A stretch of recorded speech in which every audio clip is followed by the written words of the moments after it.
Welcome back to the Watch and Shad Xbox.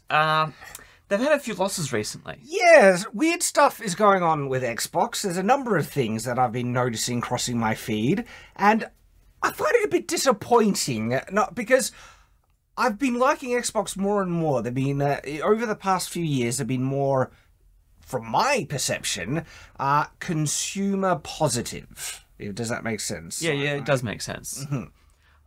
I mean, I've got complicated thoughts on it because I had the original Xbox. That was my first proper console that I got myself, and the 360 years. Well, I know you were more of a PlayStation person during that time period, with the PS3 and stuff. Yes, I was. But man, 360, I loved Xbox growing up. I was, at school, the Xbox kind of fanboy. But once the Xbox One came out and the whole debacle of them, they did the whole TV thing and the mismarketing of that, I kind of got more led into the PC stuff. And so I've enjoyed some of their consumer-friendly stuff with Game Pass, but they've also done things where I kind of just go, I'm not...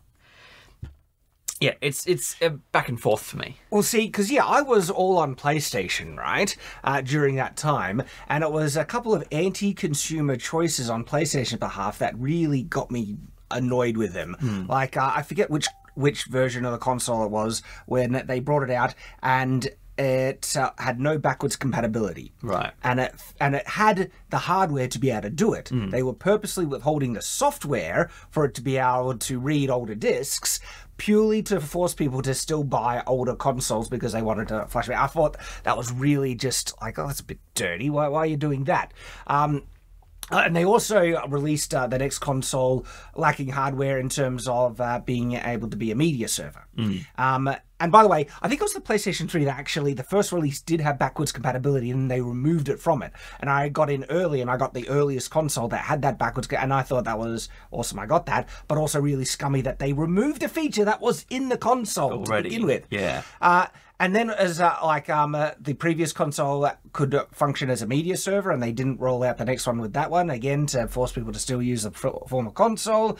Then the whole dog crap where they were not being, Xbox was able to get mods onto Fallout 4 and stuff like that, but PlayStation wouldn't because they had these really draconian kind of copyright things about the type of codec, I think it was the music that needed to be put in, and they wouldn't release it for modders and all this weird stuff. Right, a lot of confusing stuff. And then just more recently, Sony seems to be far more censorious as well. Yes, with Helldivers, and even now I've seen with Ghost of Tsushima as well, they're doing the same thing they're doing with Helldivers, unlisting it from countries. So I feel like both teams are kind of losing a lot right now. But more recently, what happened was a year or so ago, Xbox acquired Bethesda and ZeniMax, and they're acquiring Blizzard as well. They basically went on a giant spending spree a few years ago. But recently, players are upset because a lot of the studios that made some really well-performing games, like Hi-Fi Rush, it won heaps of awards, it made them lots of money, it was really good for Game Pass, people day one played that. They've closed the studio down.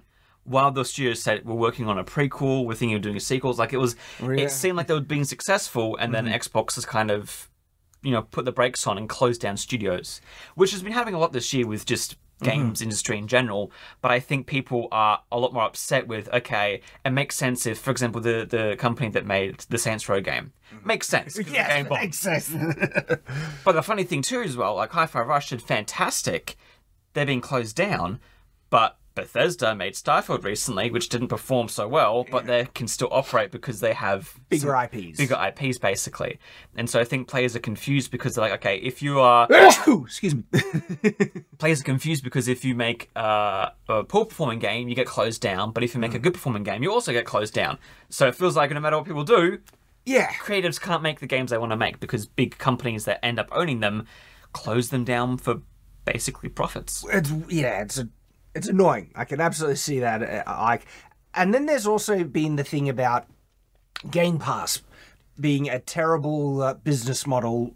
It's appearing like it's a terrible business model because it's not making enough money, basically, and it's getting, and also by forcing not necessarily forcing, but by releasing games on Game Pass, they don't get a big kind of sales window and other things. Is that what's going on with it? Kind of. There's a few things I think people are still figuring out in terms of publishing on Game Pass. I know People initially liked it because when you go in Game Pass, you get a big payout, especially if you're exclusive. Yeah. So smaller studios like that big, cash check. But obviously over time, I think you get it's kind of like Spotify. You get a really small percentage of rev share across the board. And when Game Pass has a bajillion games, you're going to get 2 cents after a couple of years. I mean, because from a consumer's perspective, I've always thought Game Pass was brilliant. Yeah. Great for consumers. And for, I think it was last Christmas or the Christmas, I forget which one, but we got Xbox, the newest console for the kids. Again, Xbox, because I like them, wanted to support them, right? And got Game Pass as well. Instant, massive amount of games for the kids to just dive into. Now, we've only ever come across one issue where one of the games that they were enjoying would probably be leaving Game Pass. So we bought it. Yeah. And it wasn't that expensive. But other than that, Game Pass has been brilliant. But it seems like it's not a viable business model going into the future. No, I think for Xbox, obviously I think it's the same with Netflix now. Netflix, I watched a video on the weekend that was going through the history of streaming, whatever. Netflix used to be $9 back in the day. And now, because with my family, we have shared accounts and whatever, we pay $35 or something absurd a month now for streaming services. I think the same with Xbox is going to happen, is that as more games come in, as more users, because obviously when technology like this first comes in, you want to have a really low base rate to get more people on. And then over time, you increase the prices because you want more profits and whatever. So I think for now, players will still enjoy it. I reckon over time, the price will go up. I wouldn't be surprised if it's... I think on consoles it's a bit different, but on PC, when I play Game Pass, it doesn't always work. And see, one of the things that I find a bit upsetting is it's contributing to the failure of Xbox and Game Pass, but the thing that they're doing is still more pro-consumer, and it's the fact that they've been doing less exclusives on Xbox. Yeah. And that's been harming them Yeah. in sales because people want these exclusive games. They've been playing PlayStation. But I like the fact that they have been doing less exclusives from a consumer's perspective because I hate exclusives. I find them dog crapping. Yeah, they're annoying. I don't... Hot take for this. I actually think exclusives are good to have in terms of a business standpoint. I agree. From a business standpoint, they make sense. And Xbox has been losing out because they haven't the been whole doing it. Mario and Sonic thing, that was a really big marketing push, and it made you have to, as a consumer, make a choice and pick a side, basically. Now, my issue with this, I think, with them going no longer exclusive and both Xbox and PlayStation not having their titles on PC now, for consumers, we love it. It's great. I love that. I'm glad. But my concern, and what I can see them going with, is that they're going to no longer be consoles. They're going to be platforms. They're going to be having to install, PlayStation launchers and Xbox launchers, which you see now on PC and whatever. But my thing is that PC already has a launcher. Yeah. And it's Steam. It's called Steam. And EA has tried, Rockstar's tried, Ubisoft's tried. There's nothing that can... Okay. Especially when you're already on that platform. The only reason why Xbox might be able to compete is because of the Windows-Microsoft integration. Yes. But my thought as well is Windows 11 is not going to be as accepted as Windows 10 was. And what Steam is doing is, because with the Steam Deck, they're running it all through Linux OS. I wouldn't be surprised in 10 years' time, people are switching from Windows because now they want to implement ads to it. It's becoming more... I didn't hear about and that. They're going to basically pressure people into doing Windows 11 updates for security reasons. Microsoft will be as scummy as they need to be for you to be on their new platform to get all your data. But people are going to jump ship and go to whatever Valve's working on because So Valve is working on a competing... they've got Steam OS, which is basically what the Steam Deck runs on. You can run it on a PC. And over time, they're just going to make it more and more accessible for people. The only thing that's holding me back from using Linux is the Adobe Suite. That is the only thing. All my PC games work on Linux. I was almost out of Adobe. I was almost ready to jump ship.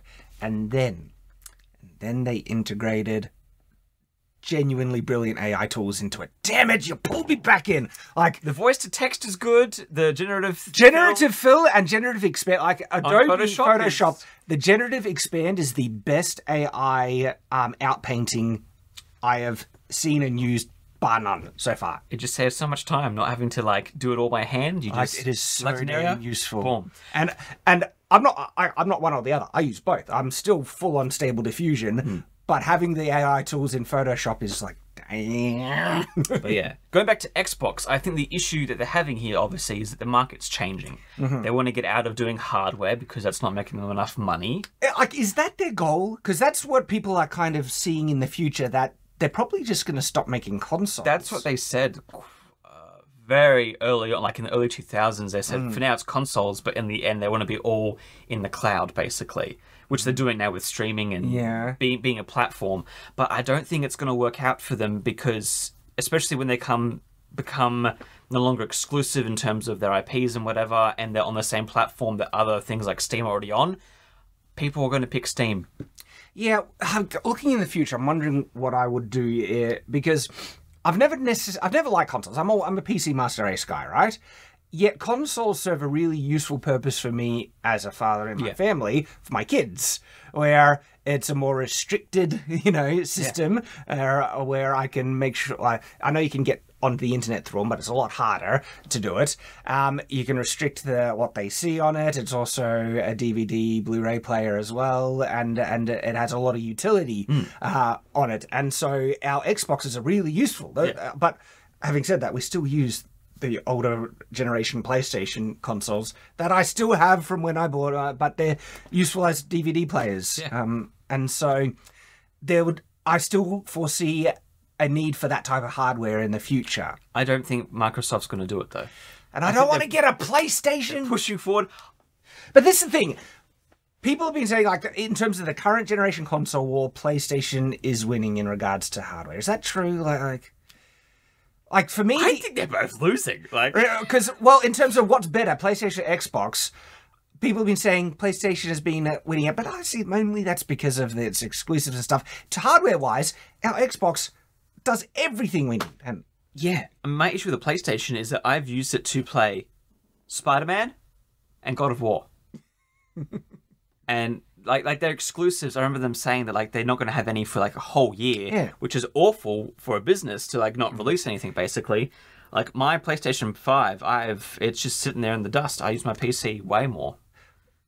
I don't really use the consoles, but again, the kids do. And the biggest use that we've had out of the consoles, again, is really a DVD player, but also the Game Pass. The Game Pass has just been brilliant.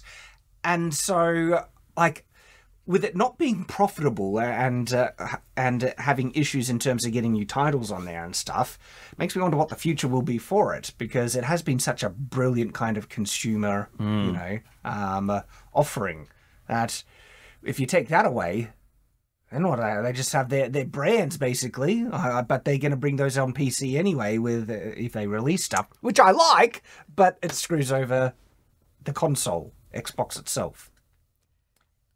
Is it dead? Is Xbox? Well, I don't think Xbox will die, but no. What people are saying is that it probably might go the way of Sega, where it just ends up being, because they still have Halo and other types of exclusives. Now they've got Bethesda and stuff, that they'll just be making games, basically. Yeah, basically being a publisher. But that's the thing. I don't want to take too much time, because basically it's just the same thing over and over and over again. But it's with Halo, Infinite came out and nobody cared because it was poorly performed. Rare have done Sea of Thieves. Ever since Rare got bought out by Sea of Thieves, these guys made Banjo-Kazooie and GoldenEye and lots of really good games in the past. And ever since Microsoft bought them, they've done one game, Sea of Thieves. And that's all they do. I feel when these big businesses buy them... And the thing as well, they're really upset because the Fallout TV show came out and they're like, Bethesda, where's Fallout 5? Guys, you're behind schedule. And they're like, oh, we shouldn't talk about Skyrim then, I 6. Bethesda's just died for me, fallen from grace. There's so many misses. I have no hope for the next Fallout game, especially that they're trying to say the Fallout TV show is canon, and the absolute atrocity that did to the canon. It's just See, I hope Obsidian, the ones who made Fallout New Vegas, end up making the next Fallout, because that would be much better. That'd be sweet. Let us know what you guys think. We'll just have to keep an eye on what's going on, and it'll be a pity if Xbox. I prefer Xbox, just because, again, the consumer mentality. We'll have to see what happens, because that's what we do. Stay on watch.